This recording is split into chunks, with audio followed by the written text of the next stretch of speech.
और पार्टिसिपेंट को अलाउ कर दिया है। Now you can also send messages in the group. तो कोई डाउट्स वगैरह होते हैं तो डायरेक्टली आप ग्रुप में पूछ सकते हो, तो बाकी कोई भी जना आंसर कर सकता है, ठीक है ना। सो इट नॉट नेसेसरी कि फिर मैं ही आंसर कर रहा हूँ, जिसको भी आता है दैट पर्सन कैन आंसर। भाई सब लोग प्लीज अपना कैमरा ऑन करो अपना, सब लोग गाइस। ईशा, भव्या, तनिषा, अपनी, प्रथम, रजत।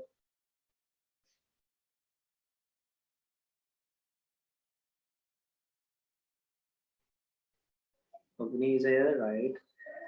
भव्या कहाँ रह गया, भव्या भव्या है, and Isha is also here.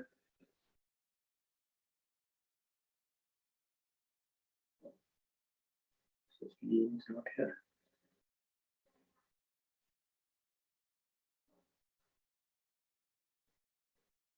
Parika and Parisha also not here. Parisha is here.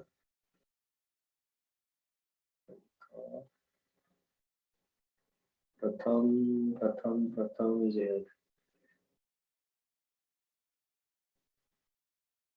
Is also here. Shagun is not here. कौन रह गया अभी? Snigdha is also not here. कहाँ रह गए बच्चे आज?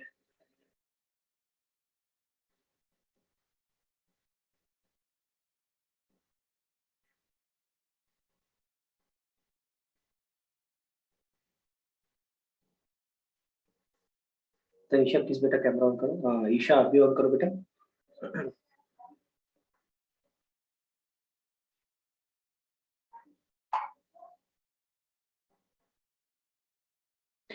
हाँ जी गाइस, मेरी आवाज क्लियर आ रही है? क्योंकि आज ना थोड़ा सा नेट का इशू आ रहा है। मेरे वाईफाई नहीं चल रहा है, और मैं पिछली क्लास में मैंने अभी हॉटस्पॉट से ली थी। सो आई एम होपिंग कि यार एक घंटा और चल जाएगा हॉटस्पॉट ठीक ठाक, and will be able to take this class also properly. ठीक है, तो कोई दिक्कत है तो मुझे बता देना। क्लियर है गाइस?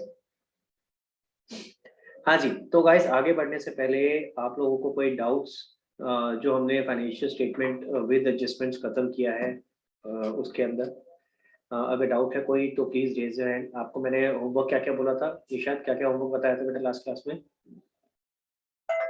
सर कि एक तो जो रेक्टिफिकेशन ऑफ एरर्स है उसके क्वेश्चंस फिर से ट्राई करने के लिए, और क्वेश्चन नंबर जो अभी हमने कंप्लीट किया एडजस्टमेंट्स, उसमें 1 to 14 में जितने भी प्रोविजन वाले थे वो कंप्लीट करने हैं। सबसे पहला चीज तो मैंने ये बताया था, शगुन तूने क्लास अटेंड नहीं करी थी ना लास्ट क्लास, तो वीडियो देख ली थी तूने? Yes sir, yes sir. और bad debt, provision for doubtful debt के केसेस करे सारे क्वेश्चंस में से? Yes sir. सारे हो गए? अब क्लियर हो गया कैसे करना है, कहाँ फॉर्मूला लगना है, कहाँ नहीं लगना है, और कौन सी चीज कहाँ जाएगी, अब क्लियर है? Yes sir. हाँ ये देखो, ये सबसे ज्यादा इंपॉर्टेंट चीज है, bad debt, doubt, provision for doubtful debt, provision for discounted debt, ये सबसे कॉम्प्लिकेटेड चीज है। इंपॉर्टेंट इन द सेंस कि सबसे ज्यादा बच्चे कंफ्यूज यहाँ होते हैं। इसीलिए मैंने अलग से लास्ट क्लास में आप लोगों को कुछ क्वेश्चंस पे करके दिखाया था। आई थिंक 4-5 क्वेश्चंस पे करके दिखाया था, और कहा था कि बाकी क्वेश्चंस आप खुद करके देखना इस तरीके से, सिर्फ ये वाला पार्ट, ताकि एटलीस्ट ये क्लियर हो जाए। तो सबने किया ये वाला पार्ट? हाँ जी, क्लियर है सबको ये bad debt, provision for doubtful date? Tanisha आपने अभी नहीं किया मुझे पता है, बाकी लोगों को उसके अलावा? हाँ जी, अवनी, भव्या, परीक्षा, शगुन, प्लीज थम्स अप करके बताओ मेरे को अगर किया है तो। ओके, उसके अलावा मैंने निशात और क्या बोला था कि रेक्टिफिकेशन का एक बार चेक करके देखना, दोबारा से उसको रिवाइज करना, कोई डाउट्स हैं उसमें तो वो निकाल के रखना, ठीक है, एक ये बोला था मैंने।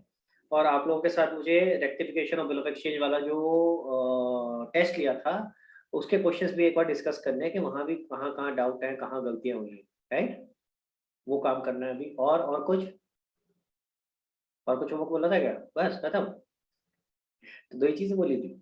अच्छा चलो कोई बात नहीं। तो आज वैसे तो मेरे को नेक्स्ट लास्ट क्लास में ये करना था डिस्कस रेक्टिफिकेशन और बिल ऑफ एक्सचेंज वाला। लास्ट क्लास हम हो नहीं पाई, मेरी तबीयत ठीक नहीं थी, काफी हेडेक हुआ था, तो इस चक्कर में सॉरी मैं ले नहीं पाया। आज मेरा मन नहीं है वो डिस्कस करने का यार, आज कुछ नया करते हैं फ्रेंकली। हाँ, तो आज कुछ नया करेंगे, नया चैप्टर शुरू करेंगे, रेक्टिफिकेशन और bill of exchange next class में डिस्कस कर लेंगे, ठीक है? तो एक और क्लास का आपको मौका मिल रहा है, कि आप रेक्टिफिकेशन और बिल ऑफ एक्सचेंज ये जो चैप्टर्स हैं इनको दोबारा रिवाइज करके देखो, ठीक है। और इनके टेस्ट दोबारा लूंगा मैं, रेक्टिफिकेशन, बिल ऑफ एक्सचेंज के, प्लस अभी जो फाइनेंशियल स्टेटमेंट विद एडजस्टमेंट खत्म हो गया है, ठीक है। तो प्लीज इनको पक्का कर लो इन चैप्टर्स को, फिर बाद में मत कहना सर आपने बताया नहीं था, ये नहीं था, वो नहीं था, कभी भी ले लूंगा टेस्ट, ठीक है। तो सबसे पहले तो रेक्टिफिकेशन और बिल ऑफ एक्सचेंज को दोबारा से क्लियर करो, उसमें कहाँ डाउट्स है क्या है, हम नेक्स्ट क्लास में पहले उसको खत्म करेंगे, ठीक है। और फाइनेंशियल स्टेटमेंट विद एडजस्टमेंट में भी कहीं कोई डाउट होता है तो वो भी आप मुझे बताना, वो भी ले लेंगे, क्लियर। तो वो काम हम नेक्स्ट क्लास में करेंगे, आज नहीं करेंगे। पर इसलिए आपके पास एक और क्लास का एक्स्ट्रा 2 दिन का मौका मिल गया है, 2 दिन में आप ये चीजें और देख सकते हो। रजत क्या कहना चाहते हो बेटा, बताओ। सर आज आप सिंगल एंट्री शुरू कराओगे ना? नहीं यार, मेरा मन नहीं है आज सिंगल एंट्री कराने का, मेरा मन है आज तो थ्योरी आप करने उसकी का। वीडियोस भेज दोगे? तो अच्छा, वीडियोस भेज दोगे? तेरा क्या होना है सर सिंगल एंट्री पीटी में? शुरू है। सर पीटी कब 3 है, शुरू कब हुए है, हैं। कब है? सर 23rd से शुरू है लगातार। सर थर्ड पेपर है अकाउंट्स का। कब है, कब कब? सर 27th को, 27th या 26 चल मैं भेज क्रिसमस के दूंगा। बाद। वैसे तो हम अगली क्लास में 23rd को वो ले लेंगे, शुरू कर देंगे सिंगल एंट्री, शुरू भी क्या कर देंगे, खत्म ही कर देंगे, छोटा सी टॉपिक है। उसमें आपका अगेन एक चीज बता देता हूँ आपको, आधा ही सिंगल एंट्री आ रहा है, आधा भी नहीं है, मतलब एक पार्ट आ रहा है छोटा सा। उसमें 2 कॉन्सेप्ट्स हैं, एक तो है सिंगल एंट्री के केस में किस तरीके से हम प्रॉफिट निकालते हैं, ठीक है। और स्टेटमेंट ऑफ अफेयर, जिसको बैलेंस शीट की जगह वहाँ नाम यूज होता है स्टेटमेंट ऑफ अफेयर, वो कैसे बनाते हैं। This is a very small concept, यही आपके कोर्स में आएगा। दूसरा एक और कॉन्सेप्ट होता है conversion of single entry into double entry, कि हम पहले सिंगल एंट्री से हम डबल एंट्री में कन्वर्ट करें, सारे के सारे अकाउंट्स को पूरा करें। वो आपके कोर्स में नहीं है, ठीक है।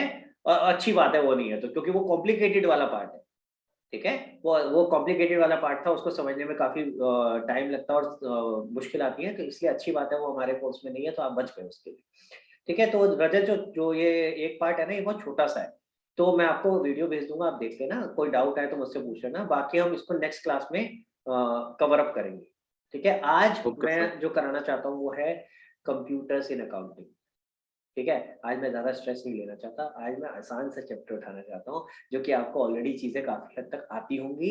हाँ, हम ब्रशअप कर लेंगे जल्दी से और इस चैप्टर को खत्म कर देंगे आज, ठीक है। छोटा सा चैप्टर है, इसमें कुछ खास नहीं है, कुछ छोटी मोटी चीजें होंगी जो थोड़ी सी शायद आपको समझनी होंगी, जो नहीं पता होंगी, पर काफी हद तक तो चीजें आपको पता होंगी। आपने कंप्यूटर साइंस तो सबके स्कूल में होता ही है भाई, है ना, कंप्यूटर साइंस या इंफॉर्मेशन टेक्नोलॉजी किसी भी नाम से होगा। तो ये जो आपका क्या बोलते हैं सब्जेक्ट होता है, उसमें जो बेसिक चीजें सबसे शुरू में पढ़ाई जाती हैं, वही सारी चीजें आप शुरू वाले पार्ट्स में देखोगे, इस वाले चैप्टर में शुरू के पार्ट में वही चीजें।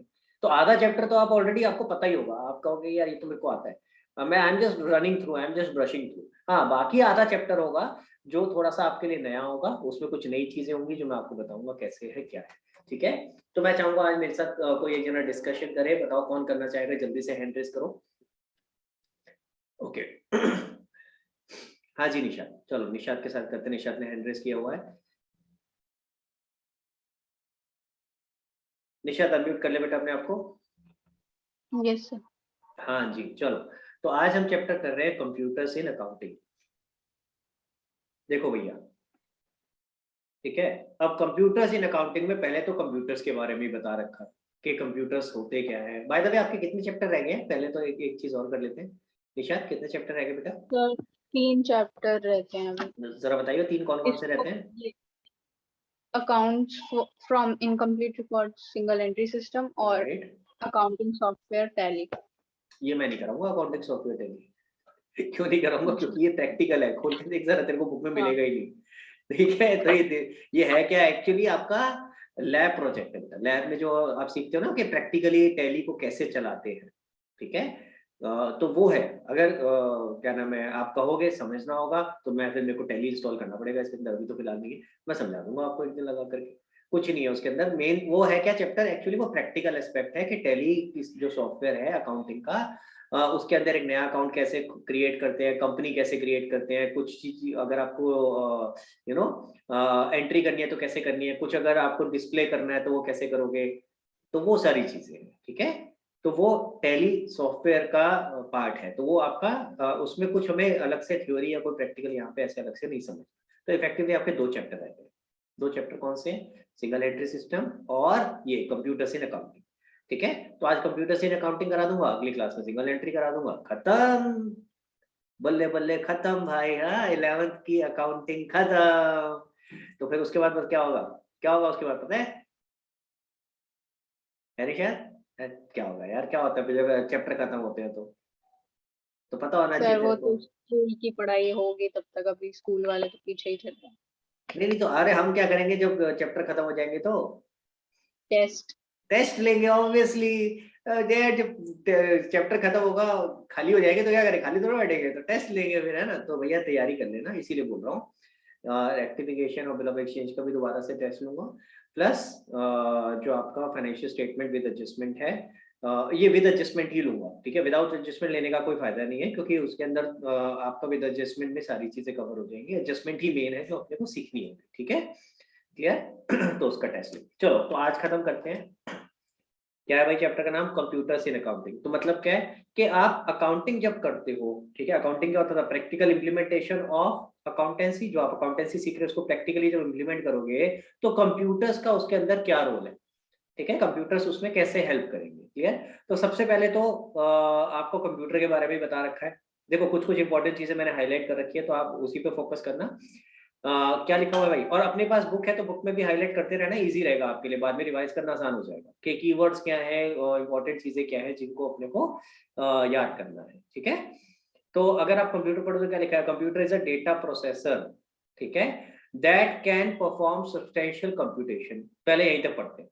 कंप्यूटर एक डेटा प्रोसेसर है, यानी आप उसमें कुछ डेटा डालते हो और उस डेटा को वो प्रोसेस करता है, ठीक है। डेटा का मतलब क्या हो गया, रॉ इंफॉर्मेशन। डेटा का मतलब क्या होता है, रॉ। आपने उसमें कुछ रॉ डेटा डाला, कुछ इनपुट किया, जैसे आपने लिखा 2+2, दिस इज कॉल्ड डेटा, ठीक है। और आपने प्लस लगा दिया तो ये क्या हो गया, आपने वहां फॉर्मूला लगा दिया कंप्यूटेशन के लिए, क्लियर हो गया। तो वो आंसर देगा आपको 4। ये तो मैंने एक छोटा सा एग्जांपल लिया है। ये तो आप एक तरह से, आपका जो कैलकुलेटर होता है वो भी तो कंप्यूटर होता है, मिनी कंप्यूटर, छोटा कंप्यूटर, लेकिन उसका एक ही पर्पस होता है, उसके अंदर एक ही एल्गोरिथम है कैलकुलेशंस का। जब आप लैपटॉप पे या अपने डेस्कटॉप पे बैठते हो, वो कंप्यूटर जो होता है उसके अंदर तो बड़े सारे सॉफ्टवेयर और डले होते हैं, और उसमें बहुत सारी और कैपेबिलिटीज होती है, बहुत सारे और काम करने की, क्लियर हो गया, ठीक है। तो कंप्यूटर क्या एक डेटा प्रोसेस है जो डेटा को प्रोसेस करता है, that can perform substantial computation. Substantial मतलब बड़ी बड़ी ह्यूज कंप्यूटेशंस, ठीक है, including numerous arithmetic and logic operation. Arithmetic क्या हो गया, plus minus multiply divide. Logic क्या हो गया, फ्लो चार्ट होता था ना, अगर यस तो इधर, नो तो इधर, तो that is called logical operation, clear हो गया। तो इस तरह के ऑपरेशंस को परफॉर्म कर सकता है without intervention of a human operator during the run. अभी आखिरी वाली पॉइंट ध्यान से पढ़ना, ड्यूरिंग द रन, इतना नहीं हो सकता without intervention of human operator. किसी से मैंने पूछा कंप्यूटर क्या होता है, उसने सारा बता दिया, यहाँ जाके रुक गया, without intervention of human operator. मैंने कहा बिना ह्यूमन ऑपरेटर के कैसे काम कर लेगा भाई, उस डेटा तो पहले हम ही इनपुट करेंगे ना, बिना हमारे कुछ इनपुट करे कंप्यूटर अपने आप थोड़ी ना कुछ कर लेगा।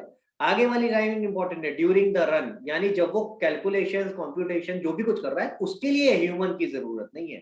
आपने एक बार एल्गोरिथम, एक बार वो प्रोग्राम बना करके कंप्यूटर में इंस्टॉल कर रखा है, आपने डेटा इनपुट किया, दैट इज इट, बस उस पॉइंट के लिए हमें ह्यूमन ऑपरेटर की जरूरत है। फॉर एग्जाम्पल बेटा अगर टैली का एग्जाम्पल लूं, टैली में क्या होता है, किसी को टैली, किसी ने देखा टैली कैसा है, सॉफ्टवेयर क्या है, anybody has an idea, raise your hand बेटा अगर किसी को टैली के बारे में कुछ आइडिया हो। नोबडी, किसी को नहीं है। तो भैया थोड़ा कोशिश करो जरा नजर मारने की। आपके घर में या अच्छा ये बताओ कितने लोगों के पापा मम्मी बिजनेस करते हैं, बताओ, हैंड रेस करो जल्दी से। ओके भव्या, और बाकी अवनी, निशाद, शगुन, प्रथम, ईशा, ऑलमोस्ट सारे हो गए, परीक्षा, तनीषा और स्निग्धा को छोड़ के, है ना, ठीक है। तो भाई जिन लोगों के पापा मम्मी बिजनेस करते हैं, पापा मम्मी को बोलो भैया टैली यूज करते होंगे, या टैली नहीं करते होंगे तो कोई दूसरा सॉफ्टवेयर यूज करते होंगे जैसे बिजी, ठीक है। उनको बोलो कि पापा मेरे को ना एक बार जरा देखना है कि टैली कैसा होता है या बिजी कैसा होता है, जो भी सॉफ्टवेयर को यूज करते हैं जिसमें आप अकाउंटिंग करते हो ना, जिसमें आप एंट्रीज करते हो, मुझे एक बार प्लीज दिखाओ। मैं चाहता हूँ आप पहले खुद देखो, ठीक है, आप उसको देखो समझो कि वो कैसा होता है क्या होता है, और फिर एक बार पापा के साथ पूछो कि पापा ये क्या है, कैसे ऑपरेट करते हैं, इसको क्या होता है, थोड़ा सा आइडिया लोगे ना, बड़ा मजा आएगा। ये प्रैक्टिकल चीजें सीखने में बड़ा मजा आता है। अगर आपको थ्योरी समझ में आ जाए ना, उसके बाद अगला स्टेप होता है इस थ्योरी को प्रैक्टिकल में इंप्लीमेंट करना। अगर आप प्रैक्टिकल से रिलेट करोगे, हाँ यार आप समझ में आ रहा है। इसी तरह मैंने आपको याद करो, मैंने बोला था जब बैंक रिकंसिलिएशन स्टेटमेंट करी थी, मैंने कहा था पापा को बोलना कि एक बार बैंक रिकंसिलिएशन स्टेटमेंट दिखाए जो उन्होंने बनाई होगी, बोला था कि नहीं बोला था। और आई एम श्योर के ऑलमोस्ट किसी ने नहीं बोला होगा अपने पापा को, है ना।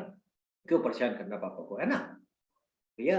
देखा करो ये चीजें जब मैं कहता हूँ ना, उसके पीछे कुछ ना कुछ इंपॉर्टेंस होती है, उससे बहुत बड़ा फायदा होता है, हमेशा के लिए वो चीज दिमाग में इम्प्रिंट हो जाती है। ठीक है, क्लियर।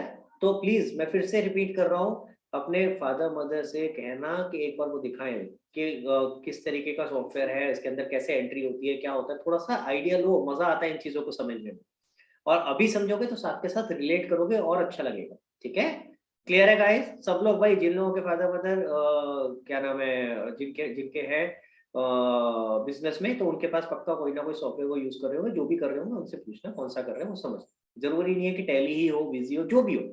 और जिनके नहीं कर रहे, तीन जने थे ना, कौन थे? तनीषा आप तो कह सकते हो बेटा पापा दिखा देंगे तेरे को, टैली है पापा के पास, उनको बोलना दिखाइए। ठीक है, कौन बचा? परीक्षा और दो जने बचे थे, और परीक्षा और कौन बचा था? और कौन बचा भाई? दूसरा कौन था जिसके पापा मम्मी का बिजनेस नहीं था? स्निग्धा। स्निग्धा। स्निग्धा तू कैमरा ऑन नहीं कर सकती, तूने बता दिया, लेकिन तू बोल तो सकती है। हाँ परीक्षा, तो परीक्षा तू कैसे देखेगी भाई? है कोई जुगाड़, कोई है जो तेरे को दिखा सकता है? पापा का बिजनेस नहीं है, पापा के फ्रेंड का बिजनेस होगा, कोई होगा या कोई जो टैली वैली जिसके में इंस्टॉल्ड होगा, है कोई? सर या तो ये क्यूआर ट्राई करूंगी या नेट पे लिख दूंगी, कुछ तो क्यूआर आएगा। में क्या है? क्यूआर में क्या है भाई? देखिए क्यूआर में क्या सॉफ्टवेयर थोड़ा ना डाउनलोड करने को कह रहा हूँ। क्यूआर में तो बेटा वो लेसन डाउनलोड करके देगा। तो कि नेट पे डाली दूंगी, क्या नहीं पता नहीं, सो कुछ आई आ टेल जाए। यू। अच्छा इन एनी केस बेटा, आई थिंक आपको वैसे भी टैली आगे जरूरत पड़ेगी, प्रैक्टिकल एस्पेक्ट जो आपका आखिरी चैप्टर है, जो लैब वाला आपका काम है, उसके लिए अब वो उसके लिए टीचर वैसे तो आपको वहाँ बुलाती, स्कूल में जो आपके कंप्यूटर्स होंगे उस पर दिखाती। अब आई एम नॉट श्योर कि अभी भी स्कूल्स खुलेंगे आगे, कैसे रहेगा, आप जाओगे नहीं जाओगे, क्या होगा, है ना। तो इसीलिए बेटर है कि एक बार अगर आप टैली डलवा सकते हो ना अपने कंप्यूटर में, लैपटॉप में, तो डलवा लेना। It would be easier and to for you to understand कि किस तरीके से है। ठीक है, क्लियर। हाँ जी, चलो तो आगे चलते हैं। तो ये पॉइंट समझ में आया। तो मैं टैली से एग्जांपल क्या दे रहा था कि भैया मेरे को एंट्री तो मुझे करनी पड़ेगी पहली, राहुल डेबिट टू कैश। हाँ, अगर मैं ये नहीं लिखूंगा राहुल डेबिट टू कैश, मैं उसको क्या बोलूंगा? कर रहा एंट्री, मैं कंप्यूटर के सामने बैठ जाऊंगा, कर है अपना थोड़ी ना कर लेगा वो, है दिमाग में क्या आ रहा है मेरे, सोच ले और कर ले, ऐसे थोड़ी ना हो जाएगा। मुझे एंट्री तो पंच, तो डेटा तो पंच करना पड़ेगा ना। उसके बाद एक बार मैंने एंट्री कर दी राहुल टू कैश, अब उसके बाद कुछ नहीं करना, ऑटोमेटिकली वो उससे लेजर में ले जाएगा, राहुल के लेजर में टू कैश, कैश के लेजर में बाय राहुल, और ऑटोमेटिकली फिर ट्रायल बैलेंस में भी दिखा देगा उसका बैलेंस। इस एंट्री के बाद ऑटोमेटिकली उससे बैलेंस शीट, पी&एल सब जनरेट कर देगा, जो जो चीजें जिस पे जहां भी इफेक्ट जाना था वो सब जगह चला जाएगा। तो जो उसका सब्सिक्वेंट इफेक्ट है ना, वहां मुझे कहीं कुछ करने की जरूरत नहीं है, पर डेटा तो मुझे ही एंटर करना पड़ेगा। समझ आ रही है मेरी बात?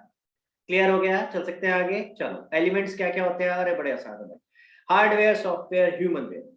अब अपने सामने, तुम्हारे सामने कंप्यूटर पड़ा है, उसी को घूरो देखो जरा, हाँ जो लोग कंप्यूटर पे कर रहे हैं, तो देखो कंप्यूटर लैपटॉप जो भी है आपके सामने, हार्डवेयर वो जो सामने है, ठीक है, सॉफ्टवेयर जो उसके अंदर है, हाँ जैसे जूम का सॉफ्टवेयर आपने रन किया हुआ, अभी किस पे कर रहे हैं हम कॉल? जूम के सॉफ्टवेयर के थ्रू, तो दैट इज सॉफ्टवेयर। और थर्ड क्या है? ये मैं और आप, ह्यूमनवेयर। ठीक है, तो ये तीन एलिमेंट हो जाते हैं कोई भी कंप्यूटर सिस्टम चलाने के लिए। सबसे पहले आते हैं हार्डवेयर पे। आपको मतलब समझ आ गया हार्डवेयर, सॉफ्टवेयर, ह्यूमनवेयर क्या है? हार्डवेयर के कंपोनेंट्स क्या हैं उस पर फोकस करो। हार्डवेयर का कंपोनेंट है सबसे पहले मदरबोर्ड। पता है किसी को मदरबोर्ड क्या होता है? हाँ बताओ भाई, निशाद बताए, पता है तेरे को? निशाद से पूछते पहले तो, बाकी जिसको पता है हैंड रेस करो। हाँ जी। सर जैसे मदरबोर्ड उसका कोई ऑपरेशनल यूनिट होता है उसके अंदर, जिससे जो इम्पोर्टेंट होता है उसमें, जिससे वो चलता है शायद। हाँ जैसे हमारे घर में हमारी मम्मी, भाई घर में मम्मी मदरबोर्ड होती है, और क्या होता है? मम्मी मम्मी पूरी घर को संभाल के रखती है। Mummy is so important. समझो मेरी बात, देखो हमेशा उससे रिलेट करो, इसीलिए तो उसका नाम बोला गया है मदरबोर्ड। फादरबोर्ड क्यों नहीं बोला गया? मदरबोर्ड भाई, क्यों क्यों? So it is board. आप अगर किसी ने कंप्यूटर खुला हुआ देखा है, कंप्यूटर या लैपटॉप खुला हुआ देखा है? खुला हुआ समझ रहे हो ना, कि खुला हुआ ये नहीं कि आपने उसका शटर ओपन कर दिया, ये सारा क्या बोलते हैं, कीबोर्ड वगैरह सब निकला हुआ, समझ रहे हो? देखा है किसी ने? किसी ने नहीं देखा? अरे तुम यार, तुम पंगे नहीं लेते यार, हाँ? तुमने ऐसी हरकतें नहीं करी है। हाँ परीक्षा। सीपीयू देखा है खुला हुआ। हाँ सीपीयू देखा है। अच्छा सीपीयू के अंदर भी तो मदरबोर्ड होता है। तो उसमें क्या होता है, हाँ, आपने कभी देखा एक फट्टा सा होता है, एक लंबा सा, है ना, उसके ऊपर चिप्स लगी होती हैं, चिप्स वो खाने वाले चिप्स नहीं, वो जो छोटे छोटे इलेक्ट्रॉनिक सर्किट्स बने होते हैं, है ना, ग्रीन और कलर का, हाँ। Green colour, exactly green colour का। अब गूगल करके देखना चाहो तो अभी कर लो, तुम्हारे सामने गूगल करोगे, सामने एक दिख जाएगी फोटो, समझ में आ जाएगा मदरबोर्ड पे, ठीक है। तो उस मदरबोर्ड क्या हो गया, वो एक ग्रीन कलर का फट्टा हो गया जिसके ऊपर सारे सर्किट्स लगे होते हैं, यानी that is the main board, जिसके ऊपर सारा कुछ कंट्रोल, सारा कुछ वहीं से, सर्किट वगैरह सब कुछ वहीं से जा रहा होता है। क्लियर हो गया? सो वो मदरबोर्ड, ठीक है। और मदरबोर्ड क्यों बोला गया, क्योंकि वही मेन बोर्ड है जिसके थ्रू सारे कनेक्शंस हो रखे हैं कंप्यूटर के। क्लियर? अब अगला क्या है, प्रोसेसर। मदरबोर्ड के ऊपर ही एक मेन चिप होती है, मेन चिप, ठीक है, जो जिसको बोलते हैं प्रोसेसर। आपने अगर सुना हो इंटेल कोर प्रोसेसर, कभी कंप्यूटर खरीदने गए हो, कभी कंप्यूटर लैपटॉप, तो सबसे पहले ना वो पूछता है कि भाई क्या कॉन्फ़िगरेशन चाहिए, कितना विंडोज चाहिए, कितना रैम रोम, ये सब चीजें चाहिए, तो उसमें प्रोसेसर कौन सा चाहिए ये भी पूछता है। तो वो प्रोसेसर उसकी जान होती है, ठीक है। उस मदरबोर्ड में जो मेन प्रोसेसर जो सारा सब कुछ कंट्रोल कर रहा है, उसे क्या बुलाते हैं, प्रोसेसर, ठीक है। आमतौर पे कौन सा प्रोसेसर चलता है, मैंने अभी बताया आपको, इंटेल कोर प्रोसेसर। ये इतनी मोनोपोली है इसकी, विंडोज, इंटेल, ये सारे ऐसे नाम हैं, जैसे हम मैगी बोलते हैं ना, हम नूडल्स थोड़ी ना बोलते हैं, मम्मी क्या खाना है, मैगी। तो इतना बड़ा ब्रांड नेम है कि हम उसको नूडल्स की जगह हम बुलाते ही है, मम्मी भूख लगी मैगी खानी। अब जाकर उसके साथ में सब्स्टिट्यूट आने शुरू हुए हैं, कुछ और नूडल्स के सब्स्टिट्यूट्स भी आने शुरू हो गए, अलग अलग कंपनियों ने निकालने शुरू करे, बट स्टिल अभी भी हमारी जनरेशन को तो मैगी बोलना आता है भाई। अब नई वाली जनरेशन हो सकता है कुछ और बुलाएगी उसको, लेकिन हम तो अभी भी मैगी बुलाते हैं कि हमें तो मैगी खानी। तो सेम चीज, अगर हम बोले प्रोसेसर कौन सा है, तो प्रोसेसर कोई बात नहीं करता, कहता है इंटेल, इंटेल चाहिए, इंटेल चाहिए, क्योंकि हम कभी प्रोसेसर बोलते नहीं, हमें तो इंटेल से रिलेट करता है, ठीक है। तो इतनी ज्यादा मोनोपोली है उसकी, ठीक है। तो इंटेल प्रोसेसर जो है वो हो गया मेन, उस जो आपका बोर्ड था, मदरबोर्ड, उसके ऊपर जो मेन सारा कुछ कंट्रोल करता है, सब कुछ प्रोसेस करता है, उसको कहते हैं प्रोसेसर, ठीक है, जो उसके अंदर मेन सर्किट होता है, ठीक। अब प्रोसेसर के अंदर अलग अलग फर्दर सब डिविजन हो सकते हैं, जैसे ALU, यानी प्रोसेसर का वो वाला पार्ट जो अरिथमेटिक और लॉजिकल कैलकुलेशंस करता है। ALU का मतलब ये अरिथमेटिक एंड लॉजिकल यूनिट, यानी आपने कुछ 2+2 डाला, तो वो प्रोसेस कुछ तो होगा ना उस प्रोसेसर के अंदर, कोई एक पार्ट जो वो प्रोसेसिंग कैपेसिटी रखता है, उसको बुलाते हैं ALU। क्लियर कि वो कैसे प्रोसेस होगा, क्या होगा, किस तरह इस फॉर्मूले को रीड करना है, that is ALU। Memory unit क्या होती है, भाई आप अभी इस समय कंप्यूटर पे कुछ काम कर रहे हो, आप MS वर्ड, MS एक्सेल वगैरह पे तो काम करते हो, करा है? हाँ जी, करा है कि नहीं करा है? किस किसने करा है ये बताओ, MS Excel, MS Word, PowerPoint. अगर कोई हाथ नहीं खड़ा कर रहा होगा तो इसका मतलब भैया तुम काम वाम नहीं करते, होमवर्क नहीं करते, अब तो सब इसी पे हो रहा है भाई। तो MS Word, MS Excel, PowerPoint, कुछ ना कुछ तो किया होगा। शगुन तूने कुछ नहीं किया, MS Excel, MS Word, MS PowerPoint आज तक कभी काम नहीं किया? ऐसे कैसे हो नो गया? सर। अरे तो भाई शुरू करो, आनी चाहिए चीजें अब, ठीक है। अगर नहीं किया तो थोड़ा सीखना शुरू करो इन चीजों को, ठीक है। अब देखो होता क्या है, ये जो एप्लीकेशंस है, MS वर्ड, MS एक्सेल, ये सारी अलग अलग तरह की एप्लीकेशंस हैं। होता क्या है, आप जब let's say for example MS word पे काम कर रहे हो, मैं खोल के दिखाता हूँ, ठीक है। मैं एक बार खोल के दिखाता हूँ आपके साथ, स्क्रीन शेयर करता हूँ जरा, होल्ड करो, कहाँ है भाई।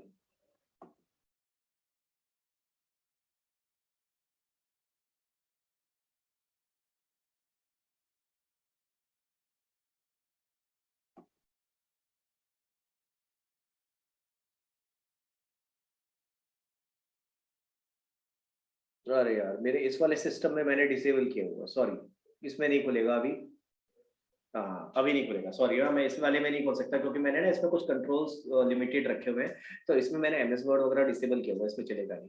गाइस अगर आप MS वर्ड खोलोगे कोई भी, है ना, तो आप क्या होगा, एक ब्लैंक स्क्रीन आएगी, अब उसके ऊपर टाइप कर रहे हो, ठीक है। जैसे अभी मैंने ये भी खोला हुआ है, सपोज करो ये मैंने नोट खोला हुआ है, MS नोट, ठीक है। अब मैं इस पे कुछ काम कर रहा हूँ, मैं ये सब लिख रहा हूँ, ये ऐसे ऐसे कर दिया, ये सब कुछ, ठीक है।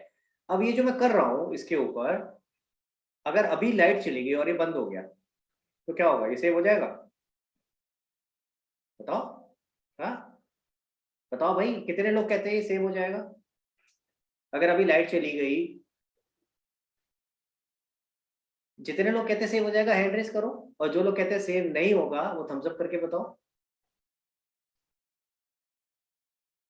हाँ परीक्षा, सेव हो जाएगा? यस सर, ऑटो रिकवरी होती है। नहीं, ऑटो रिकवरी अलग चीज है। रिकवरी तो वो हो जाता है कि भाई आपका लास्ट अब्रप्टली बंद हो गया तो हम आपको ऑप्शन दे रहे हैं कि आप रिकवर कर सकते हो। ठीक है, देखो होता क्या, मैं समझाऊं। जब मैं अभी फिलहाल काम कर रहा हूँ ना, तो अभी ये कहीं ना कहीं तो इसको मेमोरी चाहिए ना भाई, बिना मेमोरी के तो मैं कुछ भी काम नहीं कर सकता। ठीक है, तो जो आपका प्रोसेसर होता है उसमें एक मेमोरी यूनिट भी होता है जो कि हर सेल का हिसाब रखता है कि जो भी मैं यहाँ पे काम कर रहा हूँ उसको, उसका एक तरह से एड्रेस होता है। जैसे अगर सपोज करो आपके घर पे कोई लेटर आनी है तो आप अपना एड्रेस बताओगे तभी तो आएगी, है कि नहीं है? उसको एक डेजिग्नेशन दे रखी है, एक आपका एक नंबर दे रखा है, house number so and so. इसी तरह से हर सेल का भी एक नंबर है, तो वो नंबर जो है वो मेमोरी यूनिट के अंदर सेव्ड है। ठीक है, क्लियर? तो मेमोरी यूनिट क्या करता है, एक तरह से रजिस्टर है, वो उसके अंदर आपका हर मेमोरी का एड्रेस है। क्लियर? तो ये जो अभी मैं काम कर रहा हूँ, ये जो अभी मैंने आपको बताया ना ये सब लिख रहा हूँ, तो ये सब चीज जो भी कुछ मैं यहाँ लिख रहा हूँ ये एक टेम्परेरी मेमोरी में स्टोर होता है। उसको क्या बुलाते हैं? Random access memory. ठीक है, इससे अगला वाला पार्ट था, हालांकि मैंने थोड़ा सा पहले बता दिया, रैंडम एक्सेस मेमोरी। ठीक है, तो दो तरह की मेमोरी होती है, एक होती है टेम्परेरी, एक होती है परमानेंट। अभी जो मैं काम कर रहा हूँ वो कौन सी मेमोरी में सेव हो रहा है? Random access memory. ठीक है, अगर लाइट चली गई एकदम से अभी और मैंने अभी तक सेव नहीं किया है उसको, तो ये सब उड़ जाएगा। ठीक है, अब आज की डेट पे तो रिकवरी के ऑप्शन, जो परीक्षा बोल रही थी कि रिकवरी के ऑप्शन आ जाता है, आज की डेट पे ये चीज उन्होंने इनबिल्ट कर ली है कि कुछ हद तक ऑटो रिकवर होता रहता है, यानी ऑटो सेव हो रहा है, टेम्परेरी मेमोरी में भी ऑटो सेव हो रहा है। ठीक है, तो कल को आप अगर लेट से एकदम से लाइट चली भी जाएगी तो वो आपको एक ऑप्शन देगा कि भाई लास्ट टाइम जब आप काम कर रहे थे ना तो आपने ये चीज कुछ लिखी हुई थी, तो आप ये सेव करना चाहते हो या नहीं करना चाहते हो, बता दो। लेकिन अगर मैं एक बार को फिलहाल वो भूल जाऊं, तो अदरवाइज क्या होता है, दो तरह की मेमोरी होती है, रैंडम एक्सेस मेमोरी और read only memory. Random access memory क्या होती है? जो मैं अभी काम कर रहा हूँ वो जिस मेमोरी में जा रहा है that is called random access memory, वो टेम्परेरी मेमोरी। ठीक है, जैसे ही मैं उसको सेव करता हूँ कहीं पे तो वो परमानेंट बन जाती है, जब तक डिलीट नहीं करूंगा उड़ेगी नहीं ना, तो वो परमानेंट बन गई, परमानेंट नेचर की हो गई। तो वो कौन सी हो जाएगी? Read only memory. उसको क्या बोलेंगे हम? Read only memory. तो रैम और रोम में फर्क समझ आया? इसको बोलता है रैम और दूसरा हो गया रोम। क्लियर हुआ? तो आपकी स्टोरेज हो गई दो तरह की। अच्छा, अब इसके अलावा आपने और भी बड़ी सारी तरह की स्टोरेज यूज करी होंगी, पेन ड्राइव करी है कि नहीं? पेन ड्राइव तो बहुत कॉमन है आज की डेट में, हर दूसरा बंदा तीसरा बंदा यूज कर रहा होता है। इसके अलावा और क्या होता है भाई पेन ड्राइव के अलावा? बताओगे जरा, कोई कौन बताएगा? Anybody who wants to speak? हाँ परीक्षा। एक्सटर्नल हार्ड डिस्क भी आती है एक्सटर्नल सर। हार्ड डिस्क भी आती है, तो CD आपने सीडी आती है, very good. CD, external hard disc, और बताओ अपनी? डीवीडी। डीवीडी भी आती है।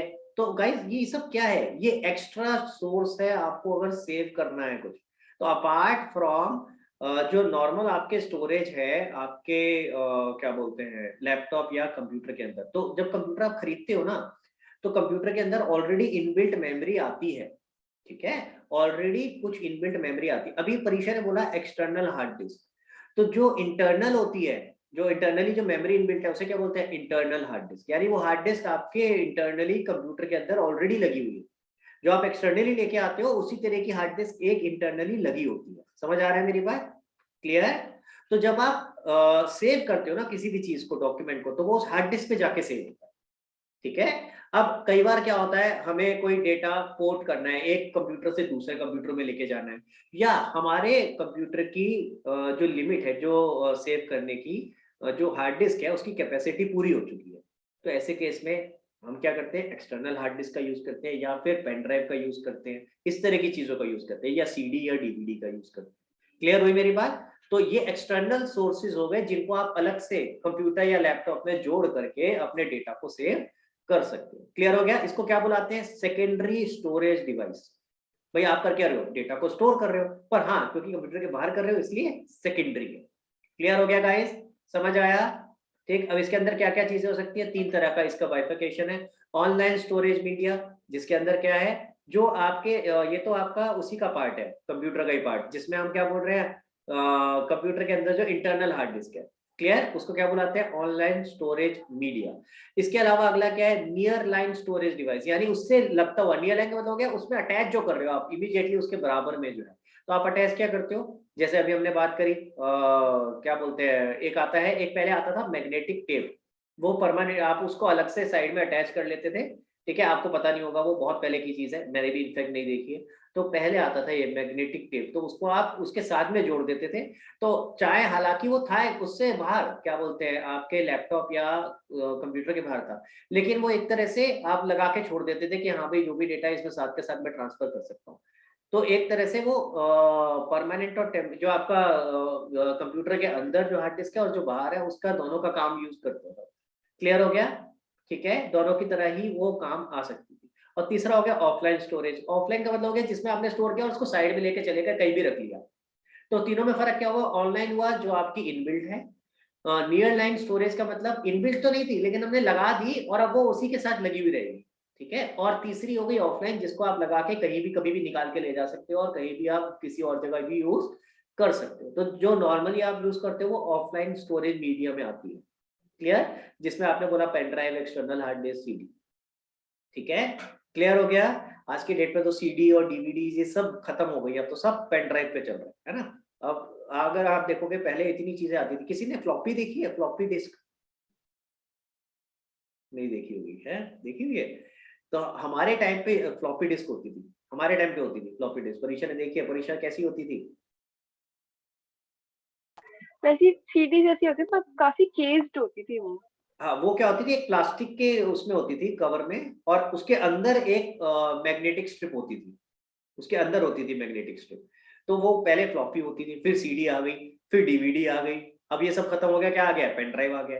पेन ड्राइव के अलावा और क्या आ गया? एसडी कार्ड भी आ गया है। अगर आपने नोटिस किया हो, एसडी कार्ड हम उसमें डालते हैं ना मोबाइल में, तो एसडी कार्ड इसमें भी डलता है, लैपटॉप में भी लग सकता है, ठीक है। तो ये सारी चीजें, ये सब क्या है? Offline storage media. चलो आगे चलते हैं भाई। कीबोर्ड आपको पता है, जो आपके सामने जिसपे नंबर वंबर और सब अल्फाबेट वगैरह लिखे हैं, जिससे आप डेटा को इनपुट करते हो, ठीक है।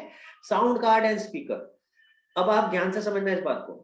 स्पीकर तो पता होगा भाई, हर कंप्यूटर के अंदर एक इनबिल्ट स्पीकर लगा होता है, ठीक है, जिसकी वजह से आप मेरी आवाज सुन पा रहे हो। जिन्होंने ईयरफोन नहीं लगा रखा है मैं उनसे बात कर रहा हूँ, ठीक है। जिन्होंने ईयरफोन लगा रखा है तो भैया तुम ईयरफोन के थ्रू सुन पा रहे हो। अदरवाइज जिन्होंने ईयरफोन नहीं लगा रखा, कंप्यूटर के अंदर स्पीकर होता है ना भाई, अगर ईयरफोन नहीं लगाओ तो आवाज आएगी ना, गाना चलाओगे या कुछ भी होगा या मैं जो बोल रहा हूँ उसकी आवाज आ रही होगी, वो कैसे आ रही होगी? स्पीकर के थ्रू। तो that is called speaker. Clear? और स्पीकर, अगर मैं सिर्फ स्पीकर लगाऊं, उसके अंदर उसका कंपेटेबल साउंड कार्ड नहीं होगा, तो फिर आपका आवाज नहीं आएगी। साउंड कार्ड क्या करता है भाई? आपको पता होगा ना कि अलग अलग तरह के वेव्स होते हैं, एक होता है आपका एनालॉग, एक होता है डिजिटल। तो वो डिजिटल वेव्स को एनालॉग वेव्स में कन्वर्ट करता है, जो हमें सुनाई दे, समझ में आए। नहीं तो कंप्यूटर तो किस पे चलता है? बाइनरी कोड पे 010101 है ना।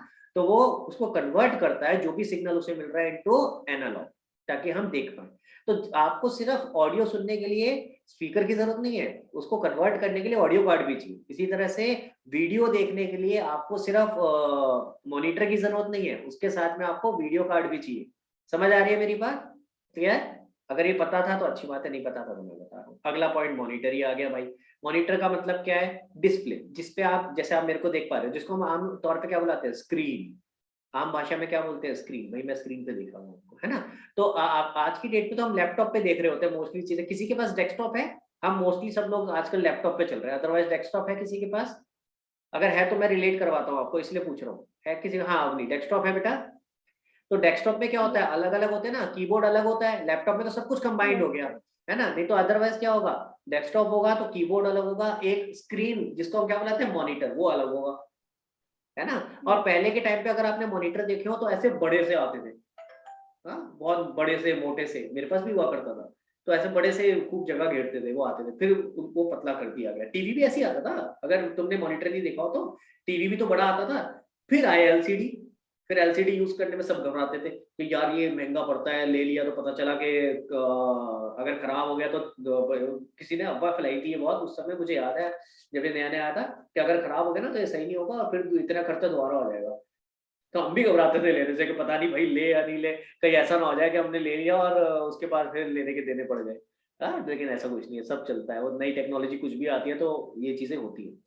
तो वो मॉनिटर से फिर छोटे आ गए एलसीडी, और दूसरा एक और क्या आया, एलईडी। ठीक है, एलईडी उससे एक और लेवल एडवांस टेक्निक है, उसमें और पतला हो जाता है। आजकल और भी नई नई चीजें आ रही है, कर्व्ड, वो आता है ना, ऐड आता है टीवी पे, कर्व, और इतने पतला सा होता है, इतना पतला सा, तो पता नहीं भाई क्या क्या बनाए जा रहे हैं, है ना। तो बहुत सारी तरह के अलग अलग तरह के डिस्प्ले डिवाइसेस है, इन सबको क्या बुलाते हैं, मॉनिटर। क्लियर हो गया। तो आपको ऑब्वियसली एक मॉनिटर चाहिए जिसपे आप देख पाओ, ये अलग अलग तरह के मॉनिटर हो गए।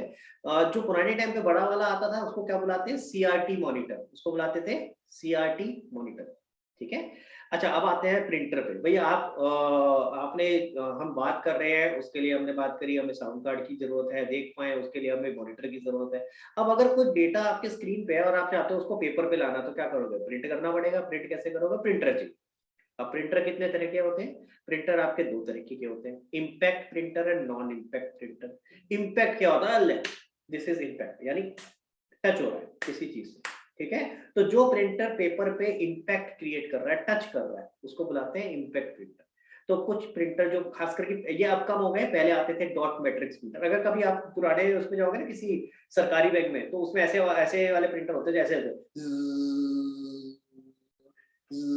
ऐसे आवाज आवाज करते हुए चलते थे, देखा किसी ने, डॉट मैट्रिक्स प्रिंटर बोलते थे उसको, मेरे पास भी था पहले, अब तो नहीं है, अब तो सब हटा दिया। ऐसे ऐसे करके चलता था, और उसमें क्या होता है, निडल होती है, निडल ना, वो निडल से आपके अल्फाबेट और वो सब कुछ क्रिएट होते थे, तो उसको बोलते थे इम्पैक्ट प्रिंटर। ठीक है, देखा है तूने परीक्षा।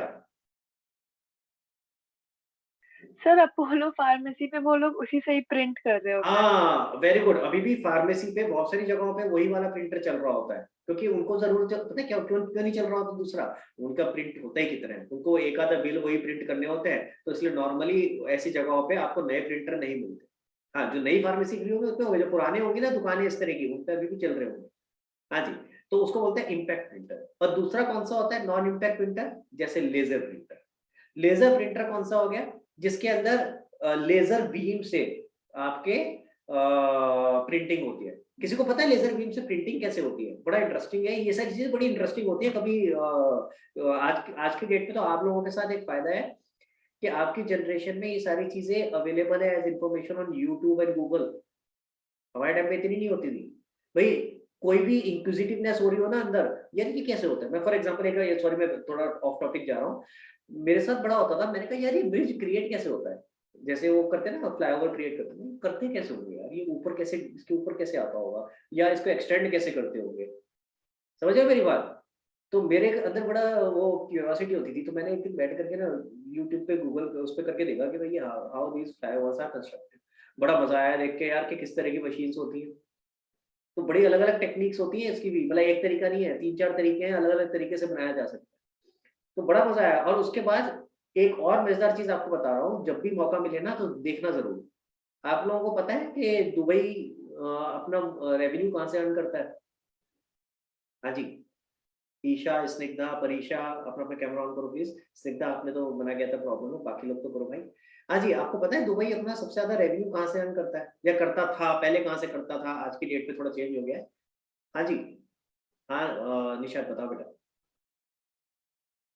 सर मे बी वो जो पेट्रोल और उससे हाँ, तो पहले पेट्रोल पहले ये पहले हुआ करता था, अब नहीं है। पहले दुबई सबसे ज्यादा, यो यूएई है पूरा, जो गल्फ कंट्रीज बुलाते हैं उनको, वहां पे सबसे ज्यादा पेट्रोल मिलता है। ठीक है, तो वो पेट्रोल इंपोर्ट, सॉरी एक्सपोर्ट करते थे, तो पेट्रोल निकालते थे, आई मीन ऑयल निकालते थे जमीन में से, और उसको एक्सपोर्ट करते थे। तो मेन उनका रेवेन्यू सोर्स ही वही होता है। लेकिन अगर आपको पता हो आज की डेट पे ऑयल खत्म होता जा रहा है कि नहीं।